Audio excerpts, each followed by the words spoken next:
I hope you guys are ready because Season 1 in the War Within is almost upon us, and today's video is going to be a breakdown about all the things that are coming in Season 1, what you can expect, and what you should do to prepare and to gear. Firstly, let's take a broad overview look of the schedule. We have the week of September 10th, which is this week, and you have the Nerub'ar Palace, which opens up in normal and heroic difficulty. You're going to have world bosses, PvP Season 1 starts, Delve tiers 4 to 11 will become available, and you can all start completing the Delver's Journey for seasonal rewards. And to go into a little bit more about that, the Delver's Journey is a seasonal objective track for delves in the War Within expansion that it's essentially a progression system that unlocks various rewards and access to a secret 13th delve each season. It's going to offer unique rewards upon reaching certain milestones, and players are going to make progress on the Delver's Journey by completing delves and turning in quest items found in treasure chests at the end of each run.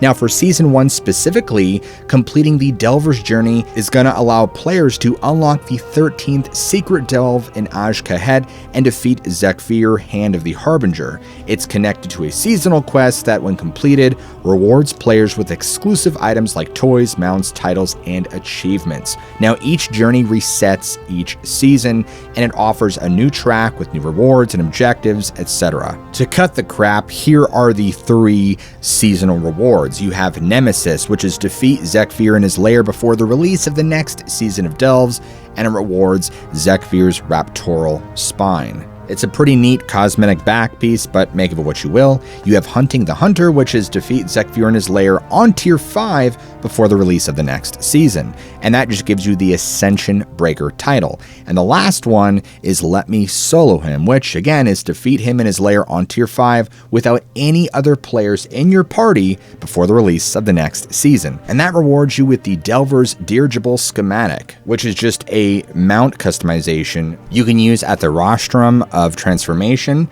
that gives you an extra look to the mount, whatever it's called, that you got from doing delves. In addition to that, you can also start your Mythic 0 dungeons, and they're going to open tomorrow on September 10th, because I'm shooting this on the 9th. Now, what's really awesome about this particular season, if you haven't heard yet, is that you can run all 8 Mythic 0 dungeons daily, which means that you can farm till your heart is content. And if you're not too much of a hardcore raider and want to take it lighter this season, the very first Raid Finder Wing opens tomorrow, and you can also complete heroic seasonal dungeons. Now, all of those things are coming starting tomorrow, September 10th. Now, next week, which is the week of September 17th, you have Mythic difficulty for the Nerub'ar Palace, and you also have the Story Mode raid, which will be available. And the second Raid Finder Wing of the raid is going to open, but perhaps the most exciting thing of all that a lot of people are really looking forward to is Mythic Plus will finally be open. This means you can climb and really get that good gear and just pump it. This is really when people are going to start to gear grind to the max. And then, of course, the following week after that, with the week of September 24th, you have Raid Finder Wing 3 opens. And folks, from there, it's just going to be a massive gear grind the rest of the season. Now, that's kind of a brief overview. I didn't touch upon the PvP things yet, so hold off. We'll get to that in a second. But I wanted to kind of go over the Nerub'ar Palace raid, which again comes out tomorrow, and it includes 8 raid bosses. Now, perhaps one of the coolest things about this new raid is, of course, the class tier sets. And as with every new raid tier, players will be able to unlock new class sets and form their set bonuses. In fact, here is an official screenshot from Blizzard showcasing some of them. Now, I don't know about you guys, but they look pretty sick. Now, I'm not going to give you guys every nitty-gritty detail about every single boss because it's just too much. We'll go over some of the bosses. I mean, you have Olgrax the Devourer, and for some reason, Blizzard doesn't exactly show us a picture. But then you have the Bloodbound Horror, you have Rashanon, you have the Blood Twister Ovinax, you have the Nexus Princess Kaiviza, you have the Silken Court, and of course, the final raid boss, the Queen herself, Ansaric. So it's going to be a really interesting raid. And of course, in addition to all of those things, you're going to have all the normal achievements and difficulties, right? So like defeating the following bosses on any difficulty, that's not going to change. And to sweeten the deal even more, kind of like how you had Firek in the Dragonflight expansion, Queen Ansurek drops the Reigns of the Surukai Skyrazor, which is a very rare mount that drops in all difficulties. Now, I wanted to point this out to you because I think this is an awesome guide. Wowhead and Ready Check Pull, a YouTube channel, I don't know if they've teamed up or what, but they have these amazing cheat sheets for each of the 8 bosses that tell you in depth what every tank, DPS, healer, what you need to be doing for each phase of the boss, what to look for, what to not do. It's awesome. So if you plan on running this raid at all, whether it be on normal, heroic, or mythic, you should definitely check this out, and please go subscribe and follow to Ready Check Pull. All right, with the raid out of the way, let's talk about some of the Mythic Plus dungeon rotations. So obviously, Season 1, like many of the other previous Mythic Plus seasons, introduces new dungeons into the rotation. Now, some of these include Arakara, which is the City of Echoes. You have City of Threads. We have the Stone Vault. You have the Mist of Turna Scythe. God, I hope I'm pronouncing that correctly.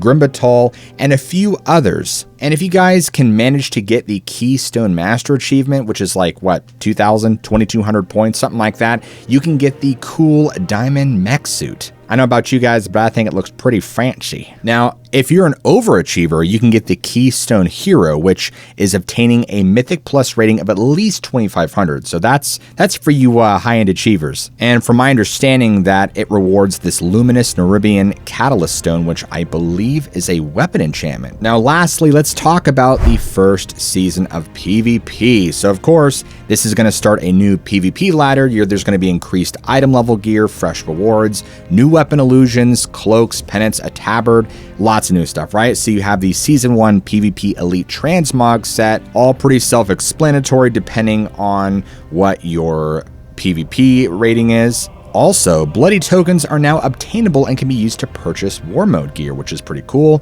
There's PvP mounts like the Vicious Sky Flare, and that's earned as a part of the Forged Combatant achievement. So you basically win rated PvP matches during Season 1 while at a 1,000 rating or higher. These mounts come in an Alliance and Horde version with faction colored armor, so that's pretty sweet. You have Forged Gladiator's Fellbat, which is basically win 50 games as a gladiator in the War Within season in 3v3. Additionally, these mounts also come in Horde and Alliance version because, guys, I think we need more Horde and Alliance version things, right? Because we're at a point in WoW where everything just seems to be whatever race you want to choose. There doesn't really seem to be as much faction-specific items, quests, as much as there used to be. You know what I'm saying? And of course, there are also some pretty sweet titles, depending on what sort of PvP rating you get. You guys can look at these. I'm not going to read off every single one. But all in all, depending on how sweaty you want to get, well, these are some goals for you all. And that's going to sum it all up. If you guys found this video in any way useful, please smack that like and subscribe button for more content just like this. I'm going to try to pump out a lot more interesting guides and things like this that can really help you guys along the way, pick up some information you maybe didn't know, or, I mean, you never know. There might be some cool stuff coming down the pipeline. Anyways, I'll see you guys later.